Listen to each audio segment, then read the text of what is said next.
Okay, good afternoon to all. In the last lecture, we started the thermal properties of the material. I think so. Isotropic materials and anisotropic materials we have finished in the last lecture.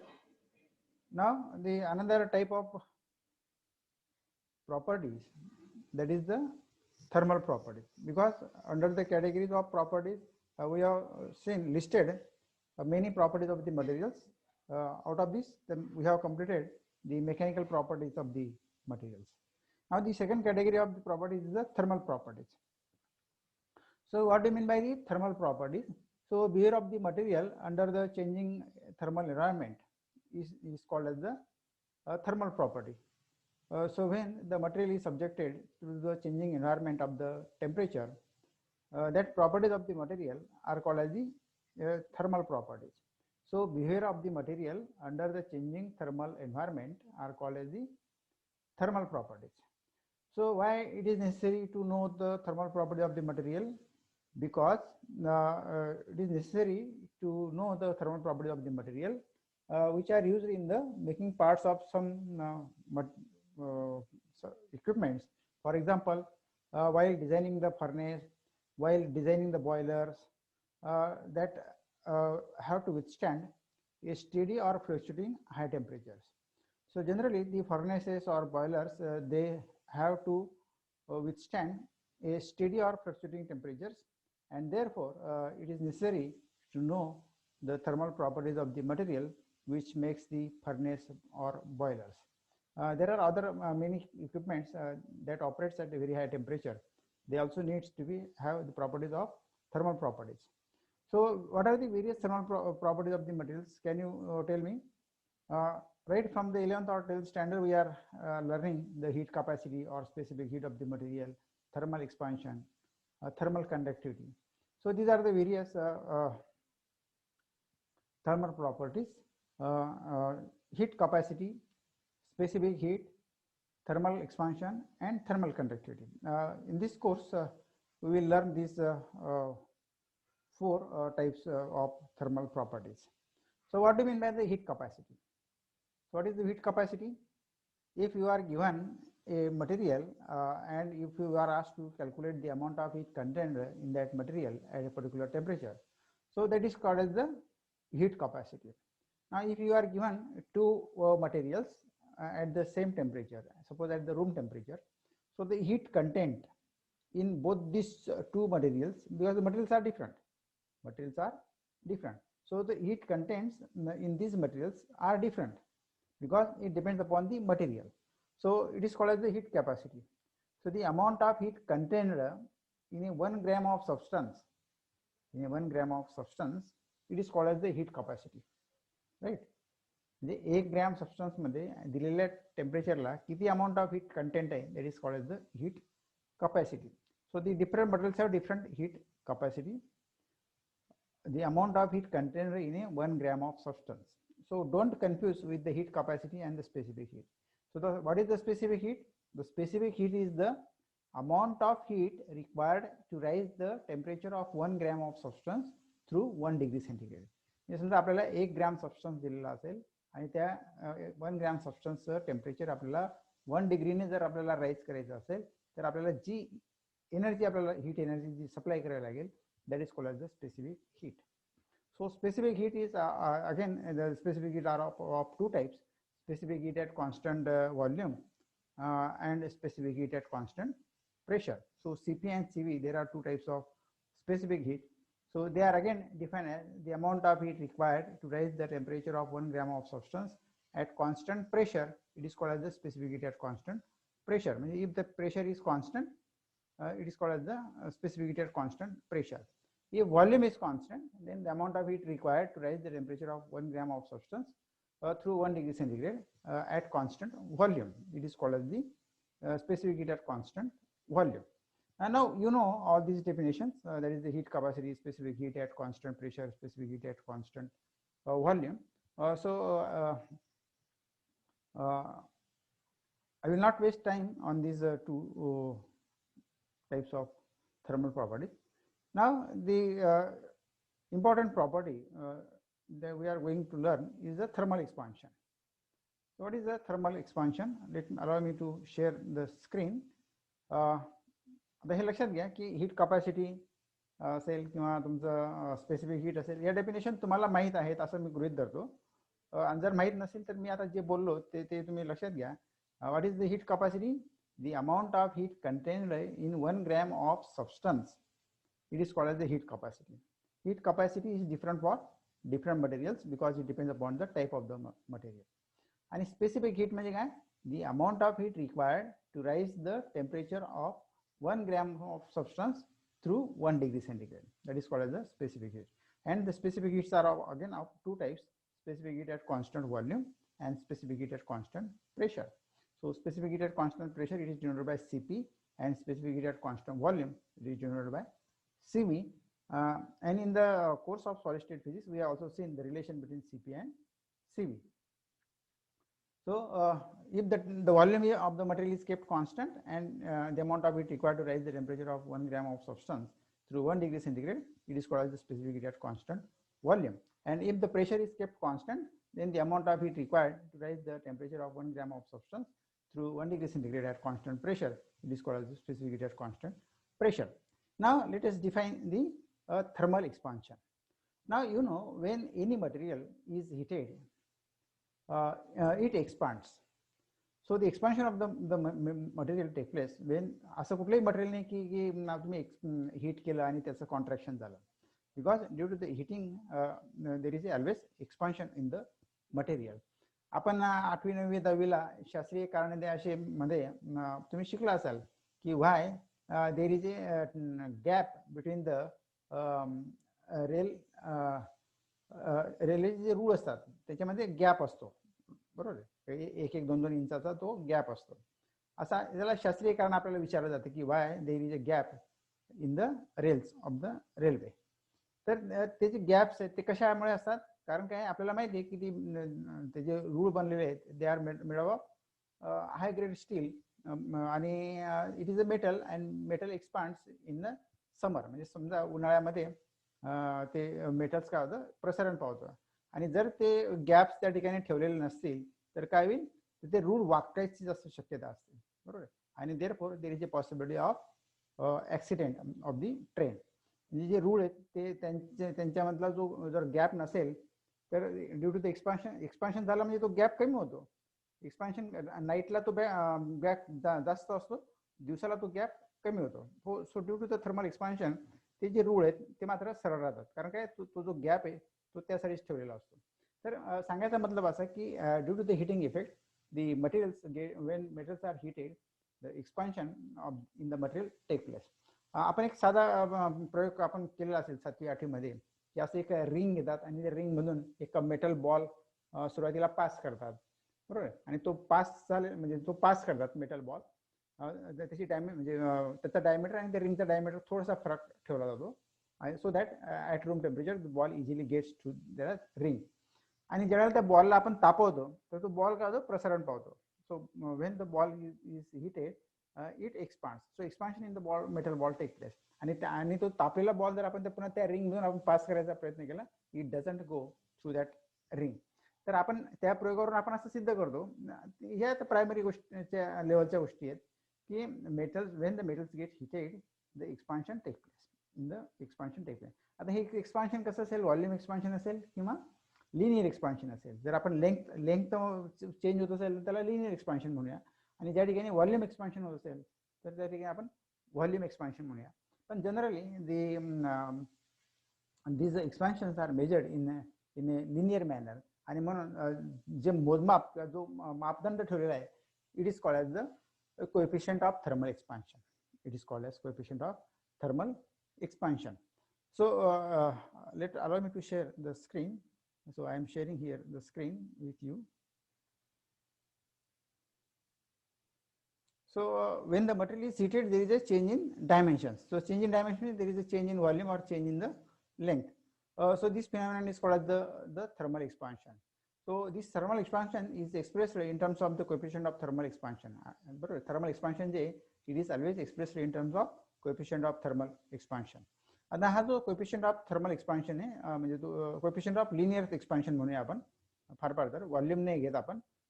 The coefficient of linear expansion, so it is the amount of expansion in a unit length of material a result of a temperature rise of 1 degree centigrade. म्हणजे आपण समजा एक unit लेंथचं material घेतलं तर त्या unit length मध्ये how much change in length take place when you rise the temperature of 1 degree centigrade. म्हणजे 1 degree centigrade temperature आपण जर मटेरियलचं वाढवलं तर त्याच्या 1 सेंटीमीटरच्या किंवा युनिट लेंथ मध्ये किती चेंजेस होतात, that is gives the coefficient of thermal expansion. Coefficient of thermal expansion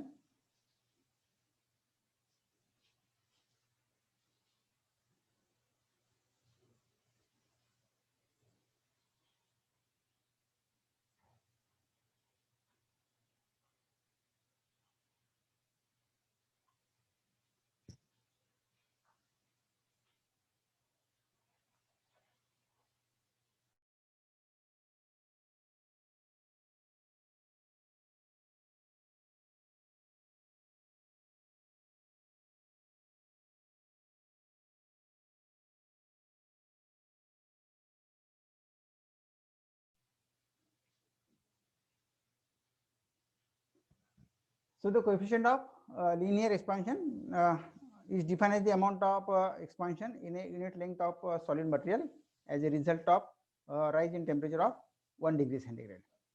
So the coefficient of thermal expansion mathematically it is denoted by alpha, and it is change in length. It is the ratio of change in length to the original length per unit temperature gradient. म्हणून हा dl by dt घेतला आपण. पण आपल्याला माहिती आहे dl by dl upon l काय असतो, स्ट्रेन असतो, स्ट्रेन चेंज इन लेंथ, कारण dl काय चेंज इन लेंथ आहे आणि l काय original length. So it is the strain. आणि स्ट्रेन समजा आपण एप्सिलॉन ने डिफाइन केलं तर या ठिकाणी काय दाखवलं आपल्याला, change in strain per unit change in temperature. So d epsilon by dt it is gives the coefficient of thermal expansion. The thermal expansion it is a change in length per degree centigrade, म्हणून the unit of alpha is centimeter per degree centigrade. आता हा जो alpha असतो हा प्रत्येक मटेरियलचा मात्र constant असतो. It is the temperature, it is the material dependent. सिल्वरचा अल्फा वेगळा असेल, कॉपरचा वेगळा असेल, ॲल्युमिनियमचा वेगळा असेल, आयरनचा वेगळा असेल. प्रत्येक मटेरियलचा अल्फा थर्मल एक्सपान्शन कोएफिशियंट काय असतो प्रत्येक मटेरियलचा वेगवेगळा असतो, because it is the change in length per unit rise in temperature असतो. So it is constant for a particular material, but it may change slightly with the temperature gradient determined by the thermal conductivity. पण slightly it depends upon the temperature gradient. म्हणजे दोन पृष्ठभागांमधील temperature मधला जो फरक असेल, temperature gradient मध्ये काय दोन पृष्ठभागांमधील temperature, if the two surfaces are separated by distance say x, तर त्याच्यातला जो टेम्परेचर ग्रेडियंट असेल T2 - T1 पर युनिट लेंथ, तर त्याच्यावर पण तो थर्मल एक्सपान्शन कोएफिशियंट स्लाइटली एखाद्या वेळेला डिपेंड राहू शकतो. But it is not important point from the examination point of view. म्हणजे असं काही नाही की त्याला तुम्ही फार महत्व द्यायचं. फक्त the unit of thermal expansion is centimetre per degree centigrade. Next thermal property is the thermal conductivity. आता थर्मल कंडक्टिव्हिटी आपल्याला माहिती आहे, इलेक्ट्रिकल जसं आपण इलेक्ट्रिकल कंडक्टिव्हिटी आपल्याला माहिती आहे, the amount of current flowing per unit area per unit potential gradient. तर तसा thermal conductivity, what is the thermal conductivity? So it is the rate at which the heat can flow through a material under the influence of a given temperature gradient, and it is determined by thermal conductivity K. म्हणजे एखाद्या material मधून heat कोणत्या रेटने flow होते. So the rate at which heat can flow through a material under the influence of a given temperature gradient it is determined by the thermal conductivity K. आता आपण त्याची definition आपण नंतर बघूया. पण म्हणजे नेमकं थर्मल कंडक्टिव्हिटी म्हणजे काय? आता जसं आपण म्हटलं की दोन एखाद्या वायर मध्ये दोन एंड मधला पोटेन्शियल डिफरन्स जर जास्त असेल तर त्या वायर मधून जाणारा करंट काय असतो, जास्त असतो. त्याला आपण थर्मल कंडक्टिव्हिटी म्हणतो. सो थर्मल कंडक्टिव्हिटी म्हणजे the amount of current flowing per unit length, electrical conductivity, when a potential difference of 1 volt is applied. तसं आपण समजा हे दोन सर्फेसेस आहेत, या सर्फेसचं टेम्परेचर वेगळे, या सर्फेसचं टेम्परेचर वेगळे. म्हणजे suppose this the temperature of this surface is hi and the temperature of this surface is low. समजा या सर्फेसचं टेम्परेचर 50 डिग्री आहे आणि या सर्फेसचं टेम्परेचर 10 डिग्री आहे. म्हणजे एका सर्फेसचं 50 डिग्री, एका सर्फेसचं 10 डिग्री. म्हणजे हा टेम्परेचर ग्रेडियंट किती झाला? 40 डिग्रीचा फरक आहे. दोघं सर्फेस मधला टेम्परेचरचा फरक किती आहे? कारण this face is at 10 degree and this face is at 50 degree. बरोबर. म्हणजे 50 - 10 या दोघांमधला फरक म्हणजे टेम्परेचर ग्रेडियंट. हा किती डिस्टन्स साठी आहे? तर ते जे डिस्टन्स असेल x त्यासाठी असेल. तर समजा एक आपण क्यूब घेतला. Suppose you took A cube. आपण एक क्यूब घेतला आणि त्या क्यूबला एका बाजूने आपण हीट सप्लाय करतोय आणि दुसऱ्या बाजूला ती काय होईल? पास होईल. So heat will get pass from one surface to the other surface. असं आपण असं अज्युम करूया की आपल्याकडे क्यूब आहे. क्यूब म्हणजे त्याची लेंथ, ब्रेड्थ आणि हाईट काय सारखी. तर आणि समजा त्या क्यूबच्या या दोन सरफेस मधला टेम्परेचर ग्रेडियंट आपण 1 डिग्री सेंटीग्रेड घेतला. काय घेतला आपण? 1 डिग्री सेंटीग्रेड. आणि दोघं सरफेस म्हणजे लेंथ, ब्रेड्थ आणि हाईट, क्यूब म्हटल्यानंतर लेंथ, ब्रेड्थ आणि हाईट काय झाली? सारखी झाली. बरोबर. म्हणजे एरिया ऑफ क्रॉस सेक्शन हा लेंथ इंटू ब्रेड्थ झाला आणि एक लेंथ आहे तो दोन सरफेस मधला जे डिस्टन्स आहे ते पण सारखं असेल. बरोबर. तर the amount of heat flowing, बघा लक्षात द्या, the amount of heat flowing per unit cross sectional area, per unit time, per unit temperature gradient, it is called as the thermal conductivity. It is called as thermal conductivity. So it measures the rate at which the heat flows through the material. आता बघा k is equal to dq by dt, T2 minus T1 A upon L. मी हा formula जो आहे आपण या diagram वरून समजून घ्या. आता k is equal to dq by dt, thermal conductivity. आपण इथे डेफिनेशन बनवतो. We are making the definition of thermal conductivity. dq by dt काय झालं? Rate of heat flow. dq by dt काय? Rate of heat flow. आणि per T2 minus T1 काय? Temperature between the two faces किंवा temperature between the two ends. आणि A is the area आणि L is area of cross section and L is the distance between the two faces.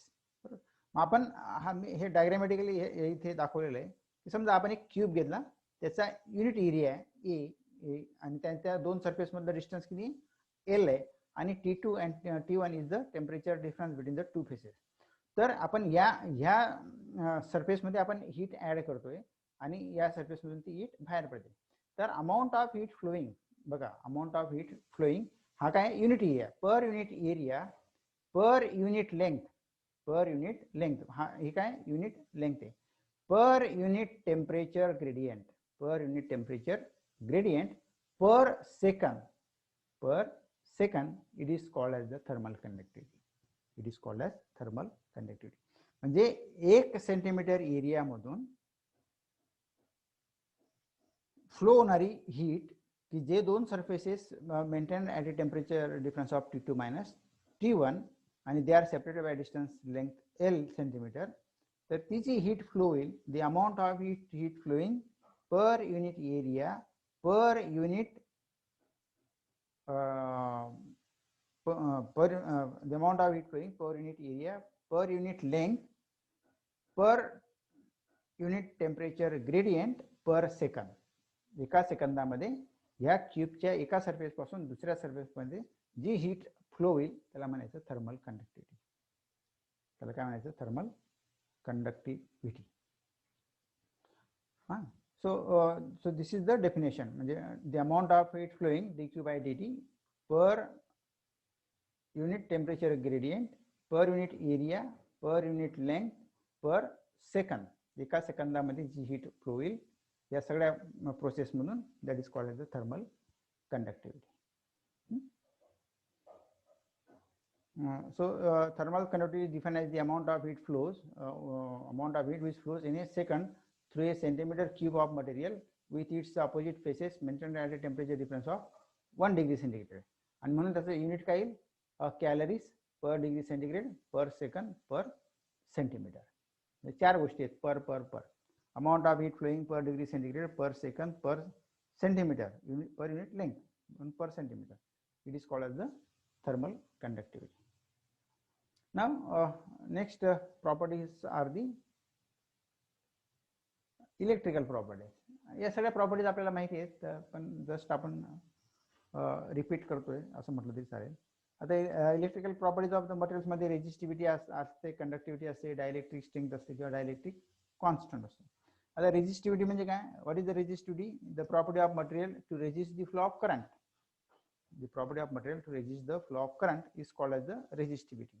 बरोबर, प्रत्येक मटेरियलची resistivity काय असते, वेगवेगळी असते. आता आपल्याला माहिती आहे की resistance of material depends upon resistance. एखादा मटेरियलचा रेजिस्टन्स कशावर डिपेंड असतो, तर it is directly proportional to the length. पहिली गोष्ट की resistance of the material is directly proportional to the length of the material. म्हणजे higher the length greater will be the resistance. नंतर हा जो resistance it is inversely proportional to the cross sectional area. It is inversely proportional to the cross sectional area. तर पहिल्या इक्वेशनवर आपण काय म्हणू शकतो की समजा वायर जितकी लांब असेल तुमची तेवढा त्याचा रेजिस्टन्स काय असेल, जास्त असेल. दुसरं स्टेटमेंट काय सांगते की R is inversely proportional to area of cross section. Area of cross section म्हणजे जितकी बारीक वायर तितका तिचा रेजिस्टन्स जास्त, जितकी जाड वायर तितका रेजिस्टन्स कमी, कारण इन्व्हर्सली प्रोपोर्शनल आहे. कारण बारीक वायर म्हटलं तर एरिया ऑफ क्रॉस सेक्शन कमी आणि जाड वायर घेतली तर एरिया ऑफ क्रॉस सेक्शन काय असेल, जास्त असेल. या दोन गोष्टींवर डिपेंड आहे, एरिया ऑफ क्रॉस सेक्शन आणि लेंथ. आणि तिसरं कशावर डिपेंड आहे, तर रेजिस्टिव्हिटी. आता स्पेसिफिक रेजिस्टन्स किंवा त्याला आपण रेजिस्टिव्हिटी. आता resistivity depends upon the material. Resistivity depends upon the material dependent असते ती, बरोबर. आणि resistivity of different materials is different, बरोबर. मग आता हे जे आपण तिघ इक्वेशन जर एकत्र केले आपण, R is proportional to L, R is inversely proportional 1/L आणि R is proportional to rho, तर आपल्याला म्हणजे ह्या रो एल अपॉन ए हे इक्वेशन म्हणजे रेजिस्टन्स ऑफ द मटेरियल काय असेल, रो एल अपॉन ए. आता हा जो रो आहे it is called as a specific resistance or resistivity of the material. Specific resistance or resistivity of the material. मग आपण हा rho is equal to R A upon L, rho is called the resistivity of specific resistance of the material, बरोबर. मग म्हणजे याचा अर्थ काय झाला, rho is equal to R A upon L, बरोबर. म्हणजे resistance per unit area per unit length, resistance per unit area per unit length, it is called as resistivity. It is called as resistivity. म्हणजे समजा म्हणजे मागच्या याच्याप्रमाणे जर आपण एखादा cube घेतला तर त्या क्यूबचा दोन सरफेसेस मधला जो रेजिस्टन्स असेल that is the resistivity. That is the resistance. So resistance per unit area per unit length of the material, it is called as the specific resistance or resistivity of the material. आणि याचं जे unit आहे रेजिस्टिव्हिटीचं, तर resistance unit काय आहे, रेजिस्टन्सचं unit ohm, एरियाचं unit centimetre square आणि लेंथचं युनिट सेंटीमीटर. म्हणजे सेंटीमीटर स्क्वेअर अपॉन सेंटीमीटर म्हणजे 1 सेंटीमीटर कॅन्सल होईल, म्हणजे हा काय झाला, ohm centimetre. So unit of resistivity is rho. Unit of resistivity is ohm centimeter. And in electrical parameters, resistivity is inversely proportional to the conductivity. म्हणजे जितका resistance जास्त तितका कंडक्टिव्हिटी कमी आणि जेवढा रेजिस्टन्स कमी तेवढी कंडक्टिव्हिटी जास्त. म्हणजे रेजिस्टिव्हिटी अँड कंडक्टिव्हिटी हे काय, there is A inverse relationship. There is A inverse relationship. So electrical conductivity, it is the reciprocal of electrical conductivity resistivity. The reciprocal of electrical resistivity is called as the electrical conductivity. So electrical conductivity is the reciprocal of resistivity.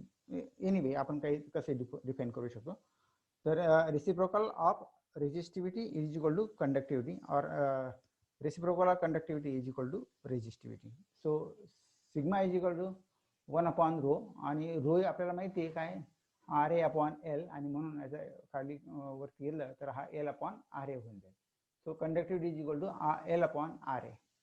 आता याचं काय, याचं unit आता हा centimetre divided by centimetre square divided by ohm. So per ohm per centimetre किंवा mho per centimeter is the unit of the electrical conductivity. So the electrical conductivity is the property of material due to which electrical current flows easily through the material. जेवढी electrical conductivity कमी तेवढा current कमी flow होईल, जेवढी electrical conductivity जास्त तेवढा current त्या मटेरियलमधून जास्त फ्लो होऊ शकतो. आता हा जो इलेक्ट्रिकल कंडक्टिव्हिटी ही कोणकोणत्या टेम्परेचर कोणकोणत्या गोष्टींवर डिपेंड्स करते, तर इट डिपेंड्स अपॉन 3 फॅक्टर्स. आता पहिला जो फॅक्टर आहे the conductivity of the material depends upon the temperature. तर मटेरियलचं टेम्परेचर जर हाय असेल व्हॉट विल हॅपन, ॲज समजा एक मटेरियल असेल, so as temperature increases thermal collision between electrons in a metal increases. आता कसं आहे की इलेक्ट्रिकल कंडक्टिव्हिटी जर आपल्याला मटेरियलची पाहिजे असेल तर the electrons must pass from one end to the other end very easily. बरोबर, जर आपल्याला इलेक्ट्रिकल कंडक्टिव्हिटी गुड पाहिजे असेल तर इलेक्ट्रॉन हे एका एंड पासून दुसऱ्या एंड पर्यंत सहज जायला पाहिजे. बरोबर, तर त्या मटेरियलला आपण काय म्हणतो की it is a electrical conductivity. पण आता मेटलच्या बाबतीमध्ये आपण असं गृहीत धरूया की मेटल्समध्ये काय असतात, ॲटम्स असतात आणि फ्री इलेक्ट्रॉन्स असतात. आता हे जे मेटल्स ॲटम्स असतात they vibrate about their mean position, they vibrate about their mean position, आणि हे electron due to the potential difference they travel from one end to the other end, they travel from one end to the other end.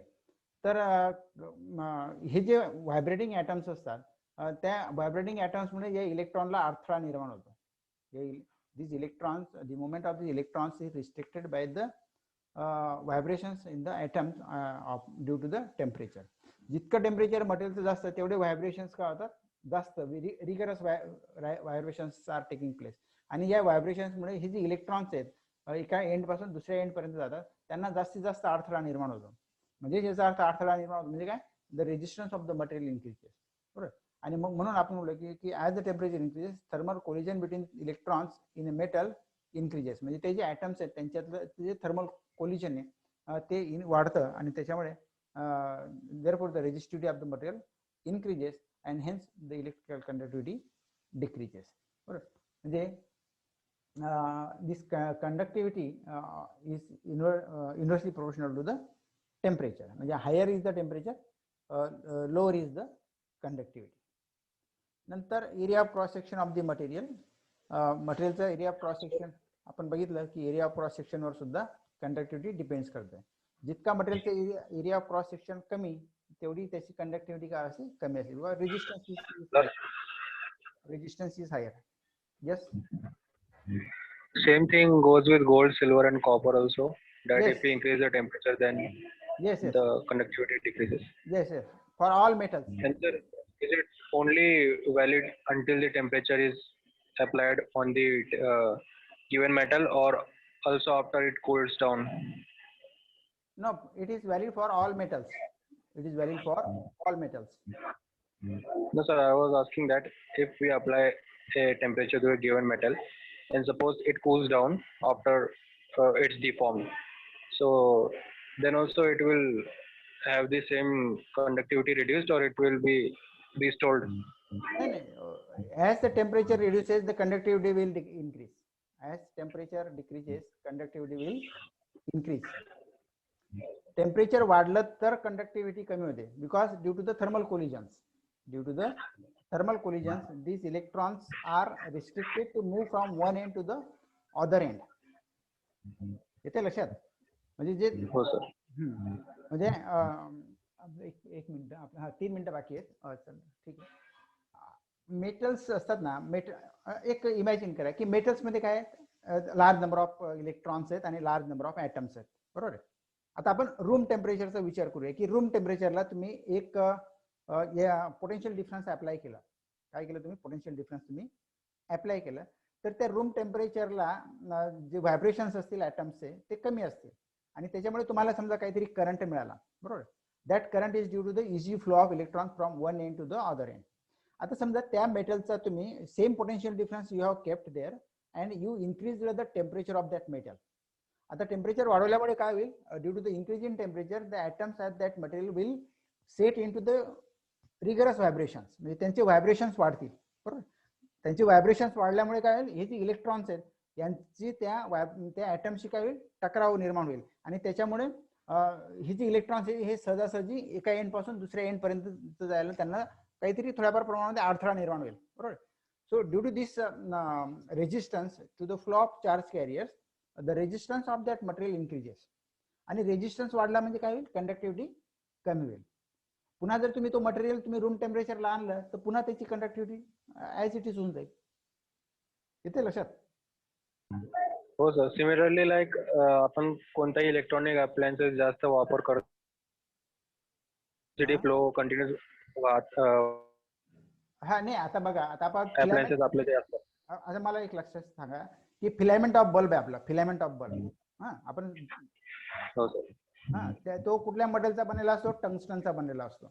कितीचा असतो?